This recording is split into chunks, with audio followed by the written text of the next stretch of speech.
Romantic Peppa Pig. Amo ginadiyang na namian biya sa romantic baboy kay uling gini ginagamit nila. Kag isa lang ginading ginabalik-balikan ko ang bulgogi. Wow! What nice! Wee! Oh, dubutak ka lang tayo nga baboy. Oh. Sa side dish, hindi ka man mapirdi. Kay tanawa bla may manok na kimchi. Kag kung ano-ano pa da. Arangay, tanawa bla. This is it. Oh shit. Kung nagalaway ka na dati, pasensya lang kay mahilig ko yung mag-upload video. Kanami, pamatian ba? Isa pa gabi? So, amo na sa amuksal.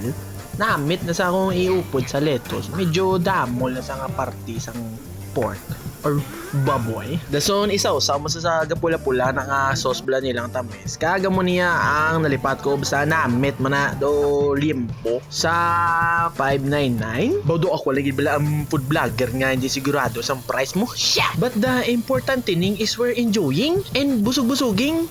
First bite, namit. Ang pagkabalo ko isa lang na di ang romantic baboy sa pakulot no. Ti kung halin ka sa Mountain View Subdivision, diretsyon mo pakadto City Mall Mandalagan. Antisina, midako na da nga lugar. Ara ginada ang romantic baboy kaupod sang mga iban nga kalanan man. Pero kung hindi nyo mag-get sang akon gina-explain, ini may Google man Paano na lang ta ni magniwang man kay puro na lang ta dasok sang pagkaon sa ton nga baba.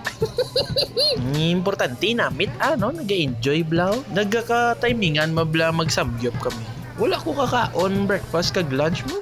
Niya muna. Base, ginapaminsar nyo nga adlaw-adlaw na lang ko kasamgyop po kung anle pa da. Hindi man. Dira gingaan sa namon money kay samtang gakaon kami vlog gakatulala sa samon lamisa ti do naluoy kum no gin amot-amutan sa namon ni Terabin kang ima do kulain vlog kaon gud may gatulok si mo what if be wala pa sa kakaon mo ni natag ka lang gamay kag nag last refill kami and alright.